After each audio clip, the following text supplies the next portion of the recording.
A'udhu billahi mineşşeytanirracim. Bismillahirrahmanirrahim. Mehrimdүү жана ырайымдуу Аллах Тааланын аты менен баштайм. Ассаламу алейкум ва рахматуллахи ва баракатуху. Достор, амансыздарбы, жакшы турасыздарбы? Аллах Таалага шексиз мактоолор, анын элчиси пайгамбарыбыз Мухаммад Мустафа саллаллаху алейхи ва салламга Аллахтын салам салаваттары болсун. Бүгүн биз сиздер менен араб тили боюнча тартылып жаткан 12-чи видео сабагыбызды баштоодон мурда сиздерге сажида китеби жөнүндө айта кетейин. Биздин видео сабактарыбыз ушул сажида китебинин негизинде тартылып жатат. Эгерде сиздер араб тилин жеңил жана жакшы өздөштүрөм деген болсоңуздар, сөзсүз ушул китепти алыңыздар жана китепти ачып алып биздин сабактарды көрүп мыкты деңгээлде, жакшы деңгээлде өздөштүрсөңүздөр болот. Жеңил. Бул китепте бардыгы кыргызча түшүндүрмөлөрү менен жана сөздөрдүн котормолору дагы кыргызча. Жеңил үйрөнсөңүздөр болот. Бул китепти алыңыздар, сиздер эч качан өкүнбөйсүздөр. Андай эмесе, урматтуу достор, сиздер эгерде 12-чи сабагыбызга эле дароо келип кошулуп калган болсоңуздар, мындай кылбаңыздар. 11-чи сабагыбызды сөзсүз көрүңүздөр, себеби биздин 12-чи сабагыбыз 11-чи сабагыбыз менен түздөн түз байланышы бар. Ошол 11-чи сабагыбызда айтылган темаларды улап кетебиз, урматтуу достор. Биз азыр сиздерге учур чак боюнча келген Куран аяттарын жана ошондой эле кээ бир мисалдарды алып келип, учур жана келер чакты биз сиздерге дагы да ачыктап беребиз. Мисалы, урматтуу достор, биринчи сүйлөмүбүз яхлукуллах деген сөз. Яхлукуллах десек Аллах жаратат. Яхлукуллаху десек Аллах жаратат. Бул учур чак болот. Яхлуку Аллах жаратат же Аллах жаратып жатат деген эки маанини билдирет. Яхлукуллах десек. Биз мурдагы 11-чи сабагыбызда айтканбыз, учур жана келер чактын белгиси бул халака деген 3 тамгалуу этиштин алдындагы я тамгасы, мына ушул я тамга учур чакты билгизет жана ошондой эле аягында келген домма. Бул учур чактын белгиси болот. Яхлуку деген сөз. Ал эми лам тамгасындагы домма кайсыл жактан келип калды десеңиздер, бул уңгудан келген. Уңгуда халака кашанын ичи у болгон. Мына ошол кашанын ичинден биз лам тамгасынын харакатын, домманы мына ошол жактан алып коебуз. Яхлукуллаху десек Аллах жаратат болот. Аллах жаратат. Ясмауллаху Аллах угат. Ясмауллаху Аллах угат.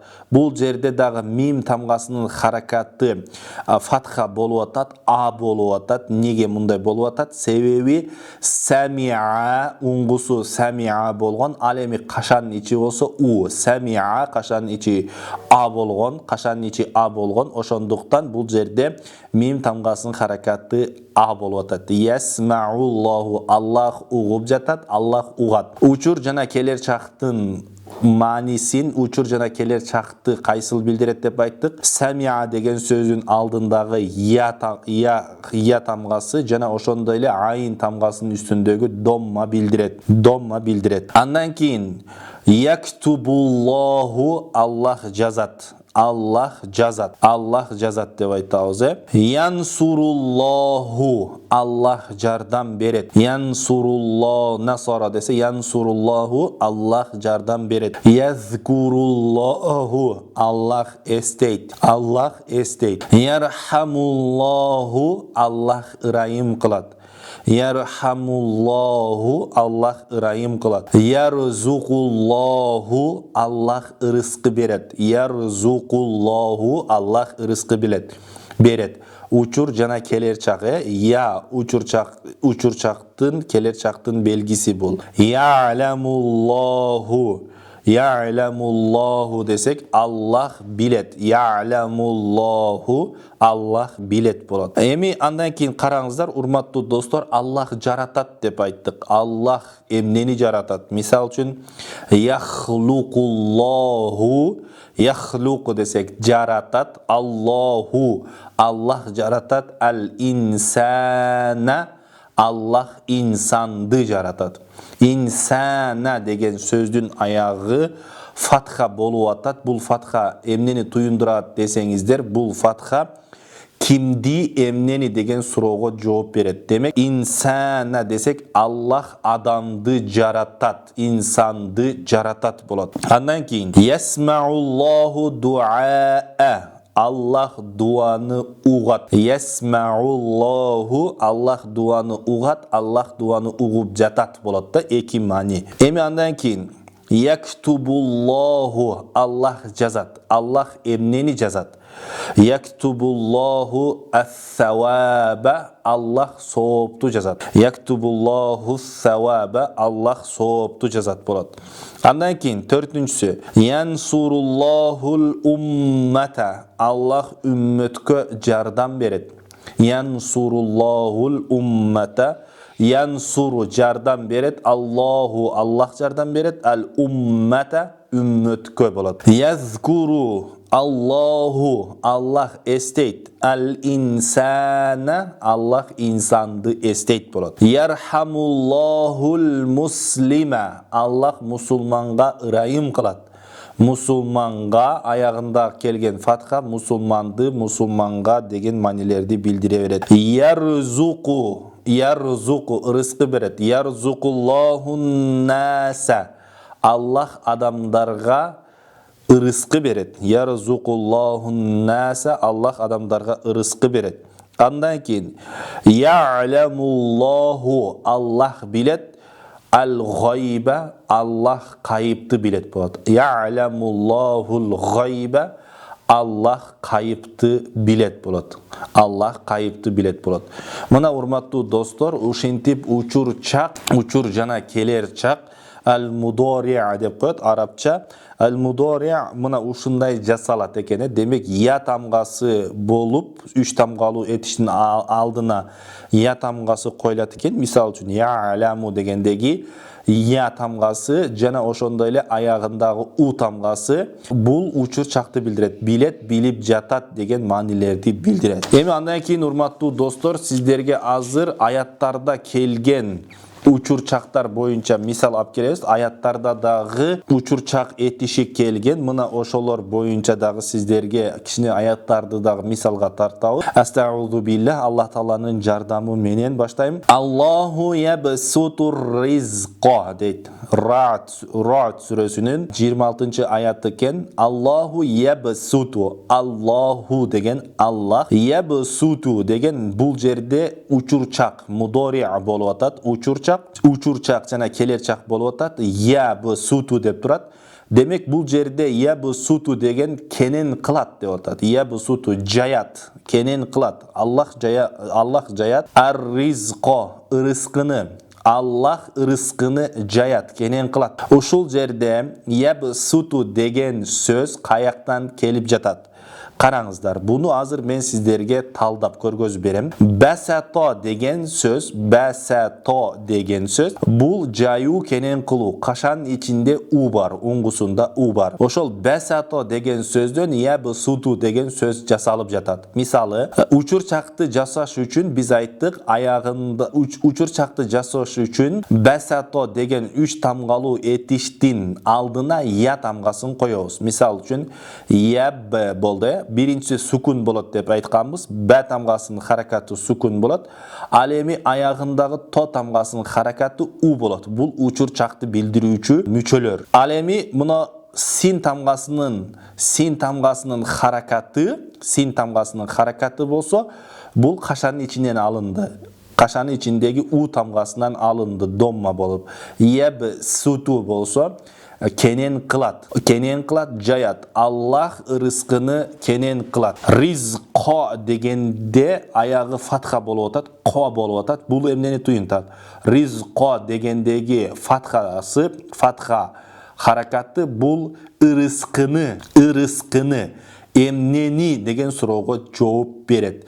Кыргыз тилинде буну табыш жөндөмө деп коет, толуктогуч деп коет. Ризқа болсо рызкыны болот ошондо. Аллах рызкыны кенен кылат. Андан кийинкисинде ягфируллаху лакум дейт. Ягфиру десе, бул дагы бул жердеги я тамгасы Yaghfiru degендеги я тамгасы бул учурчакты билдирип атат. Мисалы, бул гофаро деген сөздөн келген. Гофаро кашанын ичи и болгон. Кашанын ичи и болгон. Демек ошон үчүн бул жерде биз гофаро деген сөздөн учурчак жасай турган болсок, гофаро деген 3 тамгалуу этиштин алдына я тамгасын коебуз. Яг деп туруп, биринчи го тамгасынын харакаты сукун болот. Ягфиру, яг деп туруп ошол жерде сукун болот. Андан кийин фа тамгасынын харакатын кашанын ичиндеги иден алабыз. Ягфиру, аягы у болот деп айтты. Ягфируллаху лакум десек, ягфиру кечирет. Аллаху, Аллах кечирет. Лакум силерди. Ягфируллаху лакум, Аллах силерди кечирет. Ягфиру кечирет. Аллаху, Аллах лакум силерди болот. Аллах силерди кечирет болот. Эми андан кийинки аятта казалика ядрибуллахул амсала. Казалика деген мына ушинтип, мына ушундайча, казалика ушундайча, ядрибу келтирет болот ошондо, келтирет. Аллаху, Аллах келтирет. Амсала мисалдарды. Мына ушундайча Аллах мисалдарды келтирет болот. Кийинкисинде инналлаха десек чындыгында Аллах. Инналлаха, инна деген чындыгында, Аллаха деген Аллах. Аллаху, негизи Аллах деген сөздүн харакаты у болгон. Бул жерде инна келгенде, инна өзүнүн кийинки сөздүн харакатын фатхага айландырат. Домманы фатхага айландырат. Бирок маанисин өзгөртпөйт. Инналлаха десе чындыгында Аллах. Ла язлиму деп атат. Зулум кылбайт. Ла язлиму. Язлиму десе зулум кылат болот эми. Ла язлиму деп атат бул жерде зулум кылбайт. Учурчак болот да. Аллах зулум кылбайт. Ла язлиму зулум кылбайт. Мисқала зарратин. Кыпындын салмагынчалык дагы. Аллах кыпындын салмагычалык дагы. Аллах кыпындын салмагычалык дагы зулумдук кылбайт. Же болбосом чаңдын салмагынчалык дагы Аллах Таала зулум кылбайт деп, залымдык кылбайт. Андан кийинки аятта ва ядрибуллахул амсала линнаси. Ва десе жана болот. Ядрибу келтирет. Ким келтирет? Аллаху, Аллах келтирет. Ал-амсала мисалдарды келтирет. Кимдерге келтирет? Линнаси, ли деген га үчүн, линнаси адамдарга, же адамдар үчүн.